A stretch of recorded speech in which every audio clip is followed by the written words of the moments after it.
ప్రతి మనిషి జీవితంలో ఎదుగుదల అనేది ఒక లక్ష్యం. కానీ ఆ లక్ష్యాన్ని చేరుకోవాలంటే కేవలం మనుషులనే కాదు, ప్రకృతిలో ఉన్న జంతువులను కూడా పరిశీలించాలి. ఎందుకంటే వాటి జీవనశైలి మనకు విలువైన పాఠాలను నేర్పుతుంది. ఉదాహరణకి సింహం. Hi friends, welcome to Renuka Kakinada vlog. మీరు ఇప్పుడు చూడబోయే ఈ వీడియోలో మనం ఒక సింహం నుంచి మన జీవితాన్ని ఎలా మోటివేషన్ పొందవచ్చో తెలుసుకుందాం. ఒకసారి మనం బాగా గమనిస్తే nature it self is a teacher. ఇంకా ఆలస్యం చేయకుండా వీడియోని స్టార్ట్ చేసేద్దామా? సింహం అంటే మనకు గుర్తొచ్చేది సాహసం, సమర్థత, రాజభావం. ఇది జంతువుల ప్రపంచానికి రాజు. కానీ ఆ రాజుగా మారడం సులభమైన పని కాదు.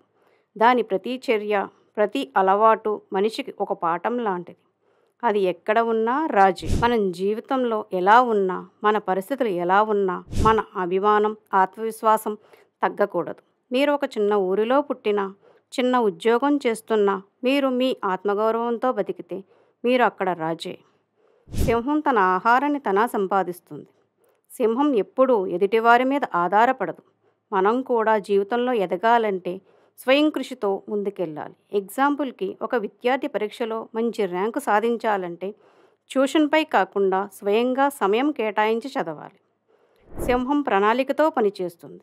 సింహం చిన్న జంతువును వేటాడినా, పెద్ద జంతువును వేటాడినా ఒక వ్యూహంతో దానిని చేస్తుంది. మనం కూడా ఏ పని మొదలుపెట్టినా ముందే ప్లాన్ చేసుకోవాలి. ఎగ్జాంపుల్కి, ఒక బిజినెస్ మొదలుపెట్టాలనుకుంటే మార్కెట్, ఖర్చులు, లాభాలు అన్నీ ముందుగా అధ్యయనం చేయాలి. సింహం చనిపోయిన ఆహారం తినదు. అంటే అది ఎప్పుడూ తాజా, సజీవంగా ఉండే ఆహారాన్నే కోరుతుంది. మన జీవితంలోనూ అంతే. పాత అలవాట్లు, పాత సంబంధాలని వదిలేసి తాజా ఆలోచనలతో, పాజిటివ్ ఎనర్జీతో ముందుకెళ్ళాలి. సింహం తన తిన్నంత ఆహారం తినేసి మిగిలిన ఆహారాన్ని జంతువులకు వదిలేస్తుంది. మన జీవిత ప్రయాణంలో మనం మాత్రమే కాదు, మనతో పాటు మరొకరు ఎదగాలి. మనం విజయం నుంచి ఇతరుల ప్రయోజనం కలగాలి. మీరు ఉద్యోగంలో ప్రమోషన్ పొందినా, స్కూల్లో టాపర్ అయినా, మీ నాలెడ్జ్ ఇతరులతో పంచుకుంటే మీ విజయానికి అసలైన అర్థం వస్తుంది. అంతిమంగా, జీవితం అనేది ఒక జాతర. అందులో మనం ఎప్పుడూ నేర్చుకుంటూనే ఉండాలి. సింహం నుంచి ఇలాంటి గొప్ప జీవిత పాఠాలు తీసుకొని మనం రోజువారీ జీవితంలో వాటిని అమలు చేస్తే మనం కూడా ఒకరోజు మన లక్ష్యాన్ని చేరుకోగలుగుతాం. మరి ఇప్పుడు చెప్పండి, మీరు కూడా రాజులా బ్రతకడానికి సిద్ధమా? ఇలాంటి విషయాలు మనలో ఎన్నో మార్పులు తీసుకువస్తాయి కదూ.